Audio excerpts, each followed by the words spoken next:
Joining us now for World Brief and the review of some of the headlines of today's newspapers from around the world is Adefemi Akinsanya. Good morning, Adefemi. Good morning, Dr. Rubin. Good morning, Vimbai. And good morning, Rufai. Morning, Femi. Hey, let me tell you what is happening around the world. Now, could we be seeing the first steps to the end of war around the world? Well, Ukraine firstly says it's ready to accept an immediate 30-day ceasefire with Russia after a day of US-Ukraine talks in Saudi Arabia. Now, Ukraine's President Volodymyr Zelensky said it was now up to the United States to convince Russia to agree to the positive proposal. US Secretary of State Marco Rubio said that he would present the offer to Russia and that the ball is now in their court. Now, Tuesday's talks in Jeddah were the first official meeting between the two countries since that fiery exchange between Zelensky and US President Donald Trump in the Oval Office back in February, the 28th of February, actually. Now, as a result of this breakthrough, the US said that it would immediately restart intelligence sharing and security assistance to Ukraine, which Washington had suspended since that argument at the White House. Now, the Kremlin, at this point, is yet to respond. Now, from one conflict to the other, Angola also on Tuesday did announce plans to act as a mediator in the conflict between Congo and the Rwandan-backed rebel group M23. Felix Tshisekedi, the president of Congo, who you see on the left of screen there, was in Angola to discuss a potential peace process. Now, according to the press release released by the Angolan government, the Angolan president is there on the right-hand scene, João Lourenço. Essentially, Angola will begin to establish contact with both the Congolese government and the M23 rebels, with direct negotiations to be carried out in the coming days. Now, remind you that these peace talk plans come after several cancelled peace talks hosted by Angola that had previously excluded the M23 rebels and instead focused on their Rwandan so-called backers. We'll keep you updated on what difference bringing the rebels to the table will have on the success of these meetings, but it is quite coincidental and interesting that it does seem as though the world is simultaneously moving towards discussions of peace both in Ukraine and Russia and here on the African continent. What do you think, Rufai? Okay, I'll go a little bit down memory lane. In 1994, America, UK, Russia, and Ukraine signed something called the Budapest Memorandum. It was as a result of the Ukraine decided to give up its nuclear weapons. The codes were in Russia, but most of the nuclear stockpile after the Soviet Union were in Ukraine. So Ukraine decided to give it up in this thing called the Budapest Memorandum. And part of the memorandum was, we'll protect you. We will be the ones to trigger the United Nations resolution if you were attacked. Those were the assurances given by these nations in 1994. Part of those that signed the signature in the Budapest Memorandum was a certain Russian representative called Sergei Lavrov. It's the same Sergei Lavrov today that is part of the shenanigan and the attack on Ukraine. Nobody is saying we don't want peace. Every conflict will end with a ceasefire, which will be a path to peace. But at a time where Russia has shown that it cannot be trusted, it is a very scary time for the world. That's why countries like Poland and other countries around are saying, let's conscript more young men. Let's get ready for war. We don't trust these Russians because we've seen how they broke the Minsk agreement. We've seen how they broke many other agreements before now. They broke the Budapest Memorandum. They encroached. The analogy and the lie, the Russian propagandists will always lie, is that, once NATO expansion happened, I have checked every fact possible. In fact, Mikhail Gorbachev confirmed before he died that there was nothing of such assurances given to Russia. And since this war has started, NATO has even expanded. Finland had come into the fray and a couple of other countries. It's just part of their propaganda. The reason why Putin keeps attacking and expanding is that he has an imperialist mindset. Where is my fact? Go and read the 5,000-word article that Putin himself wrote when the invasion started. That's a source everybody should read.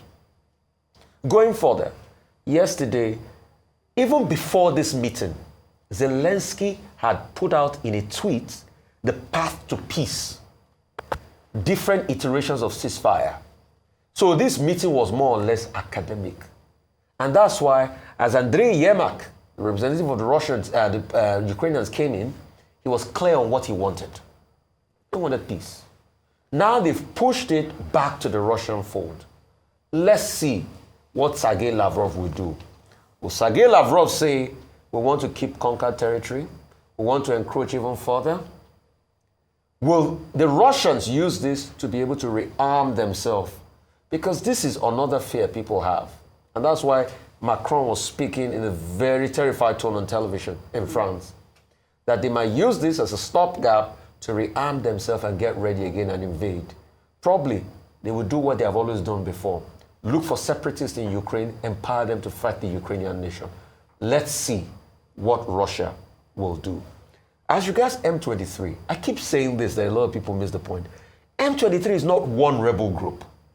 It's a lot of rebel groups put together. The question is, on the path to peace, I know they've had a meeting in Tanzania, had meetings in other places. The M23, they are criminal rogues because of the mineral resource in Goma, in the highlands of Goma and the bushes and the forest of Goma. The question is, if they finally achieve anything with this peace, with the Rwandan faction, what would you use to placate the criminals that are there for minerals? All right, I'll do my best to summarize very quickly. I have a somewhat unique perspective, especially on the Russia-Ukraine situation, especially because mine is more of a personal experience. So I was in Belgrade when NATO dropped the first bomb on Yugoslavia in, was it 1998 or 1999? The airport had been shut down for obvious reasons, and so in order for us to evacuate Yugoslavia, we had to go by road to Hungary, to Budapest. Now, one of the things that kept happening on the road is that because obviously we're a black family, and that's not a region where you find black people. And immediately they saw black people, they thought we were Americans, and they became very hostile towards us. So what we had to do is we literally had to drive with our passports and show our passports and say, Zimbabwe, priateli, which means friend, at every stop, so that we could avoid being attacked. This is from normal people on the road, or, you know, it wasn't just military checkpoints. Right. It was even just from people. It's a 6-hour drive from Belgrade to the border. So you can imagine how many times we were stopped and how many people we saw. I say this to highlight that we cannot underestimate the level of hatred that exists, animosity that exists towards NATO in that region, especially after what happened in Yugoslavia. Of course, Yugoslavia no longer exists. Right. And until today, there's no stability in that region. So we also can't underestimate that Russia being a neighbor, Russia being a witness to this. Remember, they're all Slavs, they're all cousins, they're all one family.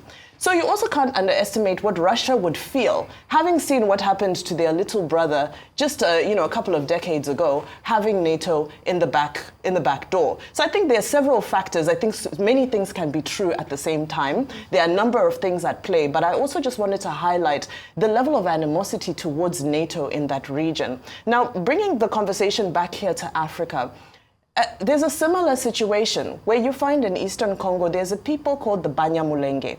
The Banyamulenge are Congolese people who speak Rwandan language.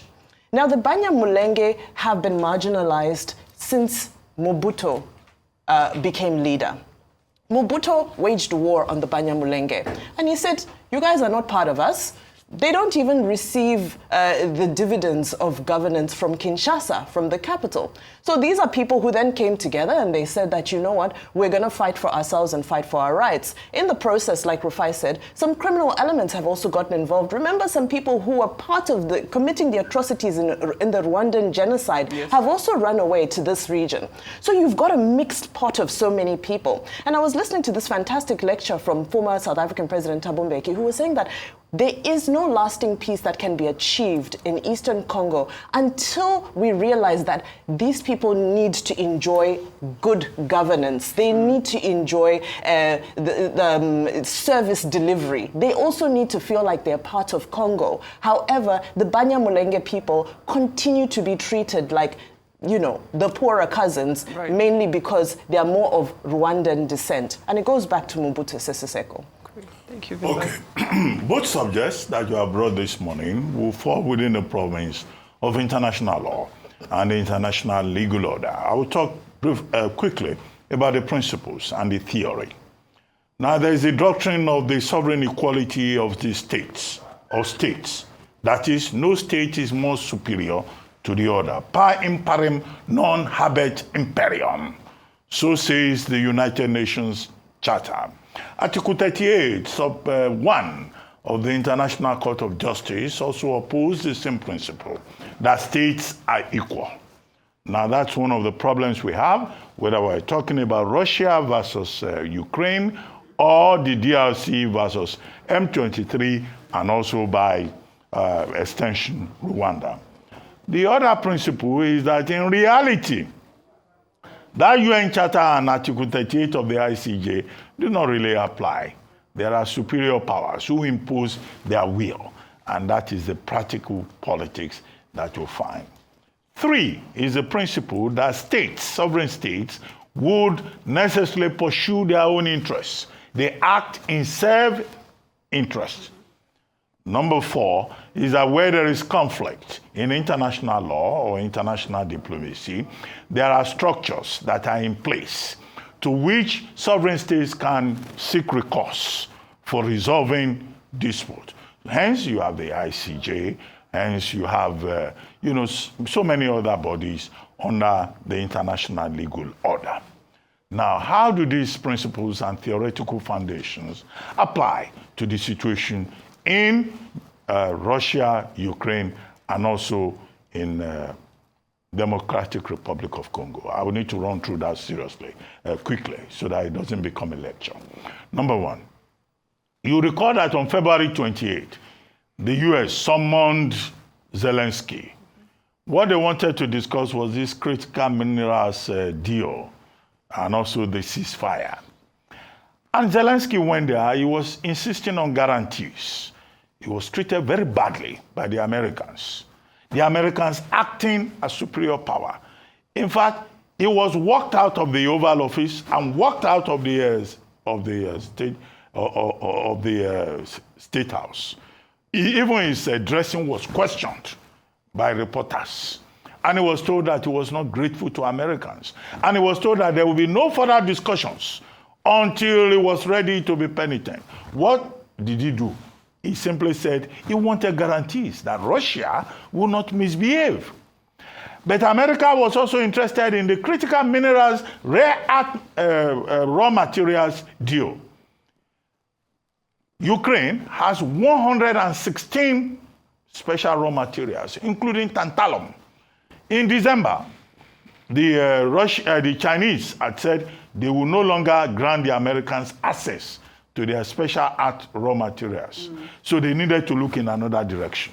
So there is, at one level, America acting as a superior power, primary power, and America also defending its own interests. Of course, Zelensky was left with no option. He went on Fox News the same day to go and say, oh, I appreciate what America has done for us. Then Russia, England, UK stepped in, France stepped in.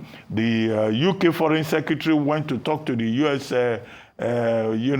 equivalent, Peter Hegseth, in that regard. And then, of course, yesterday, we had a meeting in Jeddah, Saudi Arabia. And now you have Zelensky saying he's ready for peace. Peace that will last. And that whatever America wants, he will accept. So you see the two principles already played out in this particular regard. Now, what did they achieve yesterday in Jeddah? Zelensky now says, well, it's now up to Russia. Marco Rubio also says the ball is now in Russia's court. So it's now Russia that is under pressure. But let me run through the story quickly. What is the guarantee that if America gets the rare earth materials that it's looking for, that there will be peace? What is the guarantee that Russia will not again go after Ukraine? What is the guarantee that Ukraine will get the guarantees that it is asking for? So in other words, we don't know yet how all of this will play out in this regard. But it is clear to me that all the countries are looking out for themselves, and that's legitimate in international law. As for, what is it called? Angola stepping in. Well, again, when it happens, we will see it. That is it. When it happens, we will see it. Because before now, Kenya tried to intervene. The regional body tried to intervene. Tshisekedi, the president of the Democratic Republic of Congo himself, did not want to talk directly to M23 because he said that, look, Rwanda is the problem. Yeah, he didn't want to talk to Kagame either. Yeah, so meanwhile, 7,000 persons have died. You know, more have been displaced. The British have withheld payments to Rwanda because of this same issue. And now Angola says we can do it. Now, we don't know what will happen eventually. It's still a very fluid situation. But again, it's about sovereign interests. Again, it's about national pride. Again, it's about resources. The eastern region of the Democratic Republic of Congo has all the resources. Rwanda has its eyes on it. DRC wants to protect its own resources. So this is what you see in international law and diplomacy. As always. Well, thank you all for your submissions on the World Brief. Let's move on to the newspapers this morning. And as ever, we begin with This Day. This Day does lead with President Bola Ahmed Tinubu saying that it's only strict adherence to the rule of law that can bring lasting peace and prosperity to Rivers State. He also, while addressing some political leaders at the State House in Abuja yesterday, stressed that respect for the judiciary was crucial to democracy and harmony. Let's move on to the New Telegraph. The New Telegraph features House of Representatives telling the central bank to halt the increase in ATM transaction charges. A reminder that under the new policies, customers withdrawing from their own bank's ATM will continue to enjoy free withdrawals. However, a fee of 100 naira per 20,000 naira of withdrawals will be applied to customers from other banks transacting from ATMs within the bank premises. Customers from other banks transacting from ATMs outside of premises, such as banks, malls, markets and other public places, will be charged 100 naira and an additional surcharge of 500 naira. To The Guardian this morning, and that leads with federal government essentially mulling over this decision to scale down concrete road projects because of a 73% jump in costs. Road construction nationwide has traditionally been asphalt-based since independence, but the coming of concrete technology has offered a new methodology for road development and durability, but that is what is too costly at this point.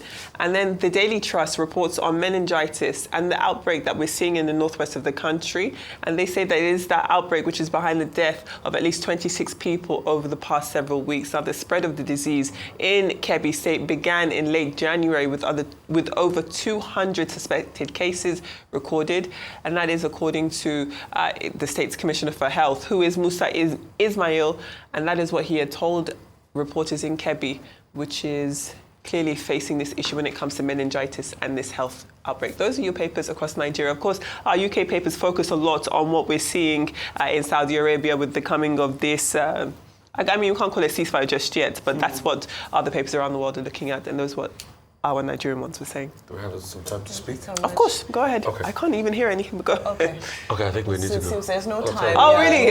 When I didn't hear any screaming in my ear, I thought that we were free. Okay.